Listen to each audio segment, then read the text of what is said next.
முனைவர் ராஜநாயகம் அவர்கள் வந்து பெரியவர் வந்து ரொம்ப வருஷமாக அந்த லயலா கல்லூரியிலேருந்து நடத்திக்கிட்டு இருக்காரு. பல சமயங்களில் வந்து அவருடைய கணிப்பு வந்து 2024 உட்பட சரியாக இருந்திருக்கு. அந்த வகையில் சீமானை ஏன் வந்து குறிப்பிட்டு சொல்கிறாருன்னா, அவர் 15 ஏன்னா விஜய் பற்றி இவர் இவ்வளவு வாக்கு வங்கி வாங்குவார்னு என்று கணிப்பு சொல்வதே வந்து ஒரு தோராயமாக தான் சொல்ல வேண்டியது. இது வரைக்கும் முன்னால் அவர் ஒரு பஞ்சாயத்து தேர்தலில் கூட நிற்கவும் இல்லை, நிற்கலேங்கும்போது ஜெயிச்சாரா தோல்வியாங்கிறது கொஸ்டினே இல்லை. ஆனால் சீமானை பொறுத்தவரை 1% ஆச்சு, 2% ஆச்சு, 3% ஆச்சு, அதுலேருந்து 8%, 8.25% வந்திருக்காரு. அந்த வகையில் அவர் வந்து சீமான் வந்து அதாவது மாற்றத்தை கணிக்கக்கூடியவர், இல்லை அதற்கான ஒரு கைகாட்டியாக இருக்கக்கூடியவர். இங்கிலீஷில் சொல்லும்போது கிங் மேக்கர்னு சொல்லுவாங்க. கிங்காக இருக்கணும்னு அவசியம் இல்லை, கிங் மேக்கராக இருப்பாங்க. அப்போ அவருடைய கருத்து அந்த பெரும்பான்மை எந்த கட்சியுமே வராத அந்த குழப்பமான நிலைமை இருக்குது. நம்ம வந்து வேறு வார்த்தைகளில் என்ன சொல்கிறோமோ அதைத்தான் அவர் பெரியவரும் சொல்கிறாரு. அந்த வகையில் நான் அவர் சொல்வதை ஏற்றுக்கொள்கிறேன். எது வந்து உண்மையிலேயே சாத்தியம் அப்படிங்கிறது மக்களுடைய அந்த தேர்தல் முடிவுகள் வரும்போது தான், எண்ணிக்கை வரும்போது தான் தெரியும். நிச்சயமா. இப்போ காரைக்குடியில் நீங்கள் சொல்கிறது வந்து அங்கே உள்ளூரில் அந்த நகராட்சிகளில் இப்படி வாக்குகள் வந்திருக்கு அப்படின்ற மாதிரி ஒரு செய்தி நீங்கள் அதை தான் நீங்கள் கோட் பண்ணீங்க. உள்ளூர் செய்திகள் என்பதால் அதில் துல்லியமாக, ஓரளவுக்கு துல்லியமாக இருப்பதற்கான வாய்ப்புகள் அதிகம் தான் நம்ம சொல்ல முடியும். அது உள்ளூர் செய்தின்னு போட்டதுனால அதான் கரெக்டு அப்படின்னு நம்ம சொல்கிறதுக்கு நம்ம யாரும் இல்லை. ஆக காரணிகள் வேறுபடுகின்றன. ஆனால் நம்ம என்ன சொல்கிறதுனா, ஒரு நாம் தமிழர் கட்சி தலைவர், ஒரு ஸ்டார் அந்தஸ்துள்ளவர் அப்படிங்கிற முறையில் இவருக்கு வெற்றி வாய்ப்புகள் அதிகம். அது எதிர்த்தரப்பில் இருக்கக்கூடிய யாருமே இந்த சிட்டிங் எம்எல்ஏன்றதை தவிர ஒரு பெரிய இன்னும் பிரபலமான வேட்பாளர்கள் இல்லை, தலைவர்கள் இல்லை. அந்த வகையில் நம்ம வந்து என்ன சொல்கிறோம்னா, சீமானுக்கு ஒரு நாம் தமிழர் கட்சி தலைவர் என்கிற ஸ்டார் அந்தஸ்து இருப்பதால் அவருக்கு வெற்றி பெறுவதற்கான வாய்ப்புகள் அதிகம். ரெண்டாவது,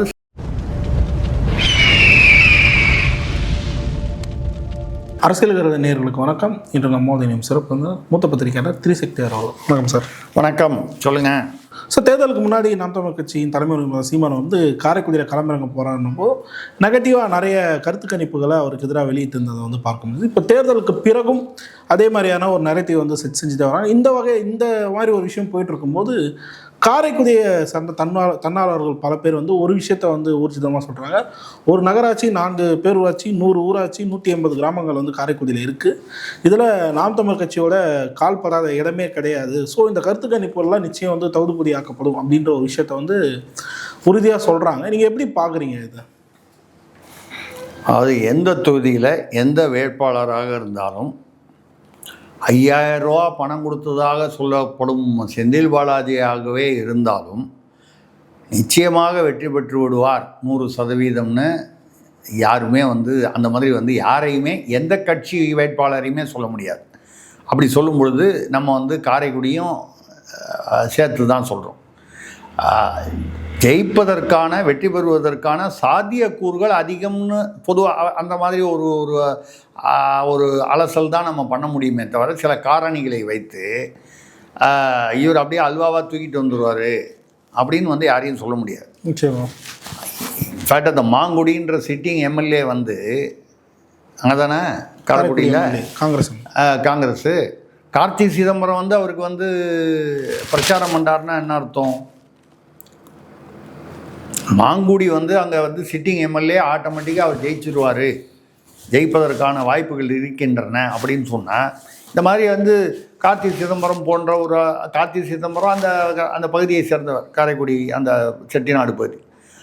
அது கூட அங்கே வந்து என்னென்னா அந்த மாங்குடிக்கு எதிராக அங்கே காங்கிரஸினாலே அது உள்ளுக்குள்ளே நிறைய குரூப்பிசம் இருக்குது. மாங்குடிக்கு எதிராக ஒரு குழு வந்து வேலை செய்கிறது காங்கிரஸ்லேயே, அவருடைய தோல்விக்காக வேலை செய்கிறது, அப்படிலாம் செய்தி வந்தது. ஸோ இதெல்லாம் வச்சுக்கிட்டு நீங்கள் பார்க்கும்பொழுது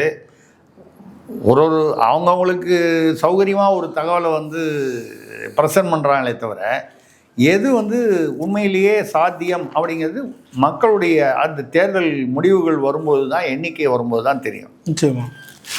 இப்போ காரைக்குடியில் நீங்கள் சொல்கிறது வந்து அங்கே உள்ளூரில் அந்த நகராட்சிகளில் இப்படி வாக்குகள் வந்திருக்கு அப்படின்ற மாதிரி ஒரு செய்தி நீங்கள் அதை தான் நீங்கள் கோட் பண்ணுறீங்க. உள்ளூர் செய்திகள் என்பதால் அதில் துல்லியமாக, ஓரளவுக்கு துல்லியமாக இருப்பதற்கான வாய்ப்புகள் அதிகம் தான் நம்ம சொல்ல முடியும். அது உள்ளூர் செய்தின்னு போட்டதுனால அதான் கரெக்டு அப்படின்னு நம்ம சொல்கிறதுக்கு நம்ம யாரும் இல்லை. நம்ம அந்த மாதிரி கணிப்புகள் நான் வந்து இந்த பக்கம் ஒரு கட்சிக்கும் பேசிக்கிட்டு, அந்த பக்கம் இன்னொரு கட்சிக்கும் பேசிக்கிட்டு, இந்த பக்கம் இன்னொரு கட்சிக்கு நான் வந்து புரோக்கரேஜ் பண்ணிக்கிட்டு, நான் அந்த மாதிரியான ஒரு அரசியல் விமர்சகர் அல்ல. சொல்வதை தெளிவாக சொல்லுவேன். என்னைக்கு பேசினாலும் அந்த கருத்து வந்து மாறமாட்டேன். நான் யாரையும் குறிப்பிட்டு சொல்ல, பொதுவாக சொல்ல. ஏன் வந்து இதை சொல்கிறேன்னா, காரைக்குடியில் சீமான் வெற்றி பெறுவதற்கான சாத்தியக்கூறுகள் அதிகம் என்பது தான் நமது கருத்து. இது வரைக்கும் பேசியிருக்கோம். அந்த கருத்தில் நான் ஒன்றும் மாறுபடலை. அதே சமயத்தில் 100% சீமான் அங்கே தான் அவர் ஜெயிச்சிருவார், மற்றவங்களாம் தோற்றுருவாங்க அப்படின்னு நம்ம சேலஞ்ச் பண்ணுற அளவுக்கு தெரியாது. ஏன்னா மக்கள் அது எதை எப்படி எடுத்துக்கிறாங்க, அங்கே பண நடமாட்டம் இருந்ததா, அப்படியே இருந்ததுன்னா, இப்போ கார்த்தி சிதம்பரம் உள்ளே வராரு, அவருடைய சப்போர்ட்டர் தான் இந்த மாங்குடின்னா, கார்த்தி சிதம்பரம் பணம் கொடுக்கக்கூடிய அளவுக்கு அவருக்கு வந்து வசதி இருக்கான்னு கேட்டால் இருக்குது. கொடுப்பாரா நமக்கு தெரியாது. சில பேர் வந்து பணம் வச்சுருப்பாங்க, கொடுக்கறதுக்கு மனசு வேணும்ல, தெரியாது. ரெண்டாவது நம்ம வந்து அவர் கொடுக்காமையே வந்து அவர் கொடுத்தாருன்னு நம்ம வந்து சொல்ல வேண்டிய அவசியமும் இல்லை. அந்த வகையில் பார்த்தீங்கன்னா, ரெண்டாவது அங்கே வந்து காங்கிரஸில் குரூப்பிசம் இருக்குது. திமுக எந்த அளவுக்கு அங்கே வந்து மாங்குடி அவர்களுடைய வெற்றிக்காக வந்து அவர்கள் வந்து ஒத்துழைச்சாங்க, இதெல்லாம் இருக்குது. தாவேகால யாரோ ஒரு பிரபுவா யாரோ ஒருத்தர், பிரபு, அவர் பல்மருத்துவர் பிரபுன்னு ஒருத்தர் நிற்கிறாரு. அதிமுகலேருந்து அமமுகலேருந்து நிற்கிறாங்க. இதெல்லாம் என்ன வந்து நடந்ததுன்னு தெரியாது. அமமுகலேயே ஏதோ ஒரு சில இடங்களில் வந்து பணம் கொடுத்தாங்கன்னு சொல்கிறாங்க. எல்லா தொகுதியிலையும் கொடுத்ததா சொல்லலை, ஏதோ சில 1-2 தொகுதிகளில் கொடுத்ததா சொல்கிறாங்க. அது வேட்பாளருடைய பணமாக இருக்கலாம், கட்சி பணமாக இருக்கலாம். ஆக காரணிகள் வேறுபடுகின்றன. ஆனால் நம்ம என்ன சொல்கிறதுனா, ஒரு நாம் தமிழர் கட்சி தலைவர், ஒரு ஸ்டார் அந்தஸ்துள்ளவர் அப்படிங்கிற முறையில் இவருக்கு வெற்றி வாய்ப்புகள் அதிகம். அதற்கு எதிர்த்தரப்பில் இருக்கக்கூடிய யாருமே இந்த சிட்டிங் எம்எல்ஏன்றதை தவிர ஒரு பெரிய ஒன்றும் பிரபலமான வேட்பாளர்கள் இல்லை, தலைவர்கள் இல்லை. இப்போ மாங்குடி எடுத்துக்கிட்டிங்கன்னா, இப்போ மாங்குடின்னு அவர் நிற்கிறாரு, எம்எல்ஏவாக இருந்தாருன்றதே இந்த தேர்தல் வரும்போது தான் நமக்கு தெரியுது. இல்லைன்னா காரைக்குடியில் மாங்குடின்னு ஒருத்தர் இருக்காருன்னு அவர் என்ன, இப்போ நீங்கள் செல்வ பெருந்தகைன்னா தெரியும், 1000 விமர்சனங்கள் இருக்கலாம், அது வேறு விஷயம். ஆனால் செல்வ பெருந்தகைன்னா யாருன்னு தெரியும், கார்த்தி சிதம்பரம்னா யாருன்னு தெரியும், கேஎஸ் அழகிரினா யாருன்னு தெரியும், திருநாவுக்கரசர்னா கூட யாரும் தெரியும். ஏன்னா அவங்களுக்கெல்லாம் பின்னால் ஒரு அரசியல் வரலாறு இருக்குது. இப்போ மாங்குடினா அவர் அங்கே உள்ளூர் அரசியலில் வந்து ரொம்ப வருஷமாக இருக்கிறதா வச்சுக்கிட்டா கூட பிரபலமான தலைவர் இல்லை. அந்த வகையில் நம்ம வந்து என்ன சொல்கிறோன்னா, சீமானுக்கு ஒரு நாம் தமிழர் கட்சி தலைவர் என்கிற ஸ்டார் அந்தஸ்து இருப்பதால் அவருக்கு வெற்றி பெறுவதற்கான வாய்ப்புகள் அதிகம். ரெண்டாவது, சாதி ரீதியாகலாம் ஒன்றும் தனியாக வந்து அங்கே ஒன்றும் பெரும்பான்மையான சாதிகள் பெரும்பான்மையான சாதிகள் அப்படின்னு அங்கே வந்து ஒரு சாதியோட கண்ட்ரோலில் ஆதிக்கத்தில் இருக்குதுன்னு சொல்லக்கூடிய ஒரு தொகுதியாக வந்து அது இல்லை. அப்போ வந்து வெற்றி பெறுவதற்கான வாய்ப்பு இல்லைன்னா, இந்த பக்கம் முக்குளத்தோர், அந்த பக்கம் இன்னொரு இடத்துல கவுண்டரு, இந்த பக்கம் வந்து பறையர், ஒரு பக்கம் தேவேந்திர குலம், இப்படி வன்னியர், இப்படி ஒரு சில தொகுதிகள் அந்த மாதிரி இருக்குது. பெரும்பான்மை நாயுடு சமூகம், ரெட்டி சமூகம், இப்படிலாம் இருக்குது. காரைக்குடி அப்படி இல்லை, ஒரு கலந்து கட்டி இருக்குது. எல்லா சமூகமும் பொதுவாக இருக்குது, எல்லா சமூகத்துலேயும் கொஞ்சம் கொஞ்சம் அப்படி இருக்காங்க. அந்த வகையில் நம்ம வந்து சொல்லக்கூடியது என்னென்னா, அவருக்கு வெற்றி பெற வாய்ப்புகள் அதிகம். இதை தாண்டி மக்கள் தீர்ப்பு தான் மகேசன் தீர்ப்பு. அது வந்து மே 4ஆம் தேதி வரும் என்று நாம் வந்து எதிர்பார்க்கலாம். எங்கள்கிட்ட கூட நிறைய பேர் கேட்டாங்க, சார் 4 அணி நிற்கிறாங்க, திமுக அதிமுக, அதான் அதிமுகன்றது என்டிஏ கூட்டணின்னு சொல்லலாம். அது தாவேகா, அவர் நாம் தமிழர் கட்சி. இந்த இந்த இந்த நாலுல எந்த அணி சார் வந்து ஆட்சிக்கு வரும், ஆட்சிக்கு வெற்றி பெற்று? நான் சொன்னேன் 4 வரும். ஏன்னு கேட்டாங்க. இல்லைங்க, 4 மே 4 வரும். எது ரிசல்ட்டு வரும். இவ்வளோதான் சொல்ல முடியும் இன்றைக்கி. 4ல் எது வரும், 4ல் எது வரும்னா 4 வரும் அப்படின்னு சொல்லிட்டு போயிட்டே இருக்கும். இந்த 4 வரும் அப்படின்னு சும்மா நகைச்சுவைக்காக அப்படி சொல்லிட்டு போகிறோம். ஏனால் மக்களுடைய எண்ண ஓட்டம் நமக்கு தெரியாது. ஒரு பக்கம் பணநாயகம் ஓடுது, ஒரு பக்கம் கருத்தியல், இது சாதி ரீதியான அரசியல், அங்கங்கே வேட்பாளர் ரீதியான அதில் உள்ள அழுத்தங்கள், இதில் வந்து ஒரு கட்சிக்குள்ளேயே வந்து பிரச்சனைகள், கூட்டணிக்குள்ள பிரச்சனைகள், எல்லா பக்கமும் பொதுவாக சொல்கிறேன். இதையெல்லாம் தாண்டி எப்படி வருதுன்றது இந்த தேர்தலில் வந்து அதுவும் வந்து 3 முனை, இதுக்கு முன்னால் 3 முனை போட்டி இருக்கும்போது 3வது அணி என்பது என்றைக்குமே வந்து பெருசாக வந்தது இல்லை. 2 அணிக்குள்ளே தான் மாறி மாறி திமுக அதிமுக தான் வந்தது. இந்த தடவை 3ன்றது 4 அணி ஆயிருக்கு. அந்த 3வது அணின்னு இருந்ததுலேருந்து கட்சிகள்லாம் பார்த்தீங்கன்னா ஏதோ ஒரு அணியில் போய் ஐக்கியம் ஆயிடுச்சு. இப்போ வைகோ இருந்தார், திமுக அணியில் இருக்கார். விஜயகாந்த் கட்சி மக்கள் நல கூட்டணியில் இருந்தது, இங்கே வந்துட்டார். திருமாவளவன் அப்போ இங்கே இருந்தார், திமுகவில் இருக்கார். ஸோ அப்போ வந்து நீங்கள் எதையுமே அன்றைக்கி மக்கள் நல கூட்டணி 3வது அணின்னு வரும்போது ஒரு பெரிய எதிர்பார்ப்பு இருந்தது. ஆனால் புஷ்ஷுன்னு போயிடுச்சு. அதனால் இப்போ நான் சொல்கிறது வந்து 3வது 4வது அணி எல்லாமே புஷ்ஷுன்னு போய்டும்னு இல்லை. ஆனால் அன்றைக்கி இருந்த திமுகவோ அதிமுகவோ இருந்த வலிமையை விட இன்னைக்கு மாற்று கட்சிகளுடைய வலிமை சற்று கூடியிருக்கிறது என்பது தான் என்னுடைய கருத்து. எவ்வளவு கூடியிருக்கிறது எண்ணிக்கையில், அது முதல்ல வாக்கு வங்கி எண்ணிக்கையில் எவ்வளோ வரும்? வாக்கு வங்கியில் வந்து பிரயோஜனம் இல்லை. இப்போது நிறைய பேர் சொல்லுவாங்க, நான் இப்போ கூட சொல்லியிருக்கேன், சென்னையிலையும் வட மாவட்டத்துலேயும் விஜய்க்கு வந்து அதிகமான வாக்குகள் வரலாம். கணிசமான வாக்கு, அதிகம்னு சொல்கிறது வந்து கணிசமான வாக்கு. தென் மாவட்டம், கொங்கு, மத்திய தமிழகம், டெல்டா, இங்கெல்லாம் பார்த்திங்கன்னா சிங்கிள் டிஜிட்டில் தான் வரும். இது என்னுடைய கணக்கு. அதாவது 10% கீழே தான் வரும். இங்கே 20% வருது இந்த 2 இடத்துலையும், அங்கெல்லாம் 8% வருது. சும்மா ஒரு உதாரணமாக சொல்கிறேன். அப்போ நீங்கள் மொத்த சராசரி போட்டிங்கன்னா இப்போ நான் சொன்னேன் அந்த 12லேருந்து 15% தான் வரும். 12-15% வச்சுக்கிட்டு ஆட்சி அமைக்க முடியுமான்னு கேட்டால் நிச்சயமாக முடியாது. இதுக்கு வந்து ஜோசியமே வேணாம், இது சாதாரண கணக்கு. இது திமுகவுக்கு அதிமுகவுக்கு வருமா அப்படின்னு கேட்டால் அவங்க 2 பேருக்குமே ஆளுக்கு 20-25% கிட்டத்தட்ட. ஒரு சமயம் இவங்க 23னா அவங்க 25, ஒரு சமயம் இவங்க 25-26னா அவங்க 22, இப்படி இந்த ரேஞ்சில் 20லேருந்து 25 அவங்களுடைய கோர் ஓட் பேங்க். மித்ததெல்லாம் கூட்டணியிலேருந்து வருது.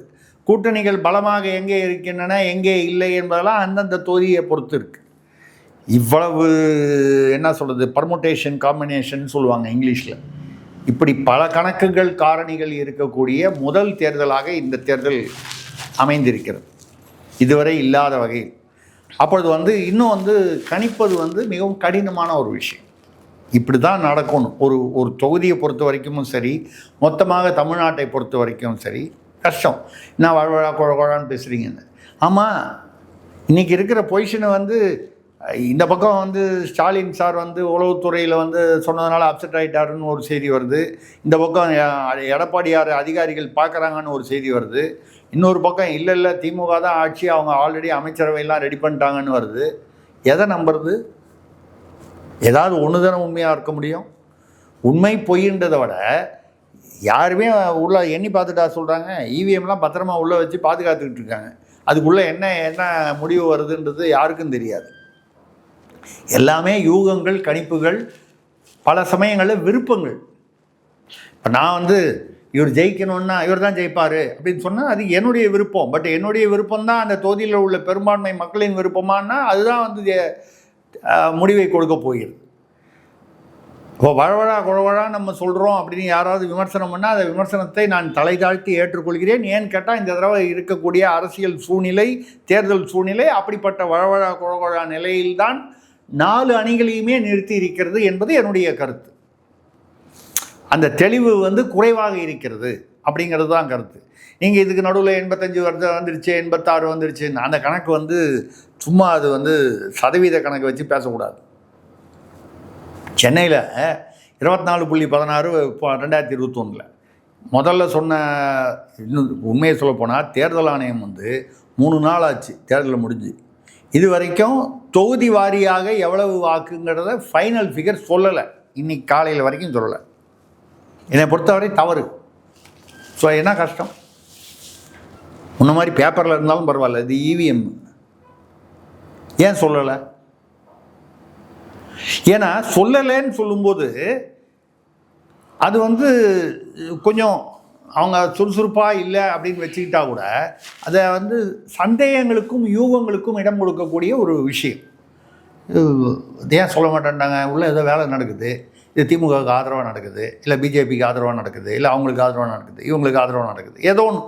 இப்படிப்பட்ட யூகங்கள், வதந்திகள், அதுவும் முன்னையாவது வந்து பத்திரிகைகளில் மட்டும், சேனலில் மட்டும்தான் பார்க்கணும்.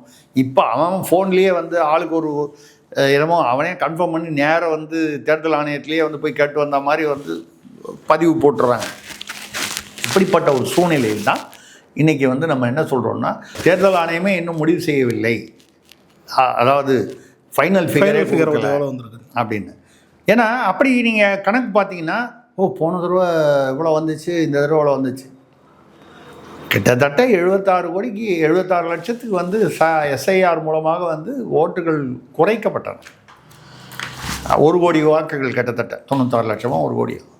அதில் ஒரு மறுபடியும் வந்து ஒரு 14 லட்சம் முதல் தலைமுறை வாக்காளர்கள் போட்டிருக்காங்க. விட்டு போன வாக்காளர்கள்லாம் வந்து சேர்த்ததெல்லாம் சேர்த்தா ஒரு 20 சொச்சம் வருது. நீங்கள் அதில் தான் வந்து பர்சன்டேஜ் கூடியிருக்கே தவிர வாக்குகள் எவ்வளவுன்னு பார்த்தீங்கன்னா, போன தடவை வந்து வந்ததுக்கும் இந்த தடவை வந்ததுக்கும் 26 லட்சம் தான் வந்து வித்தியாசம். 2021க்கும் அப்புறம் 14 லட்சம் வந்து முதல் தடவை வாக்காளர்கள், 12 லட்சம் வந்து விட்டு போனவர்கள், பட்டியலேருந்து கழிக்கப்பட்டவர்களில் ஒரு கால் வந்து இங்கேருந்து அங்கே மாறிட்டான்னு சொல்லி இங்கே கழிச்சிருப்பாங்க, ஐயா நான் இங்கே இருக்கேன்னு சொல்லி அவன் எடுத்து போட்டிருக்கலாம், இப்படி வந்தது.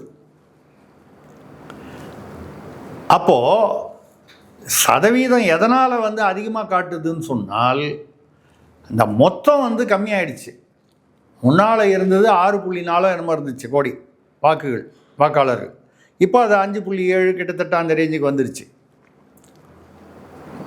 கூட்டி கழிச்சு. இப்போ அதனால் சதவீதம் வந்து 85-86ன்னு காமிக்குதே தவிர, அப்படியே திடீர்னு வந்து நீங்கள் போன தடவை வந்து 73 ஏதோ ஒரு சதவீதம், இந்த தடவை வந்து 85%, 12 ஏதோ ஒரு 15% ஏறி போச்சு அப்படின்னா, அப்படி இருந்தால் 1 கோடி வாக்குகள் இன்க்ரீஸ் ஆகிருக்கணும். மொத்த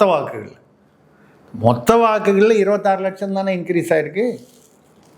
அதை பதிவான வாக்குகள் 2016 to 2021 விட இந்த வாட்டி அதிகமாக இருக்குது. 40 லட்சம் 60 லட்சத்துக்கு மேலே இன்க்ரீஸ் ஆகிடுச்சு. கரெக்டாக சதவீதம் சொல்ல போனால் 2021க்கும் இப்போவும் வந்து பார்த்தீங்கன்னா 5.5% ஏறி இருக்குது. அதுக்கு முதல் வருஷம், அது முதல் தேர்தல் 2016க்கும் 2021க்கும் பார்த்தீங்கன்னா 7.2.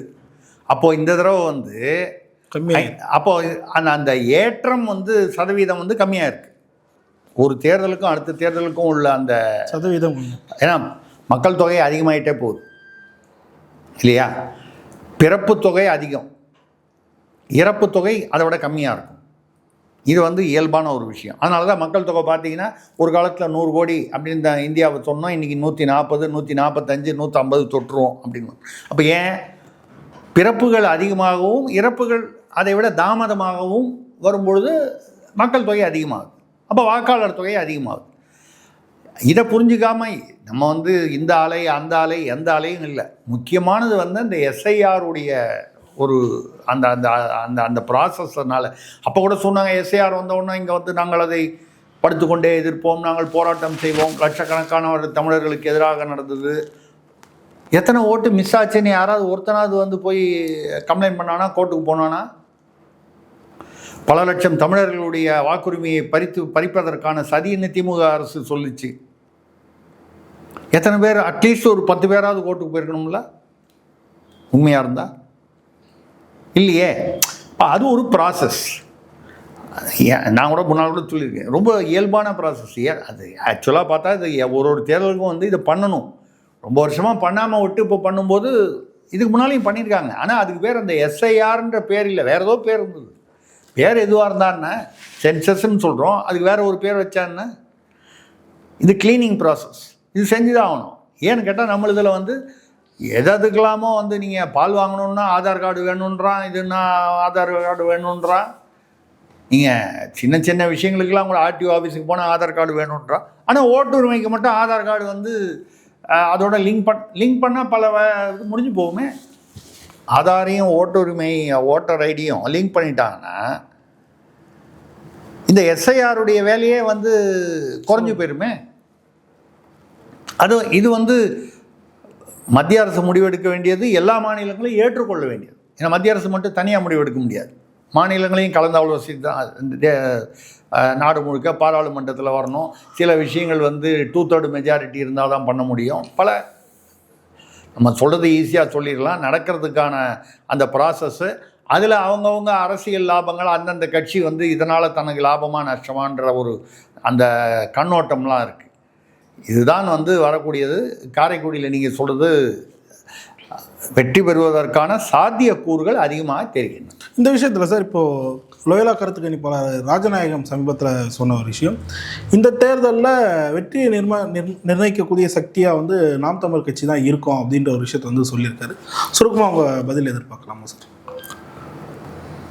அவர் முனைவர் ராஜநாயகம் அவர்கள் வந்து பெரியவர் வந்து ரொம்ப வருஷமாக அந்த லயோலா கல்லூரியிலேருந்து நடத்திக்கிட்டு இருக்காரு.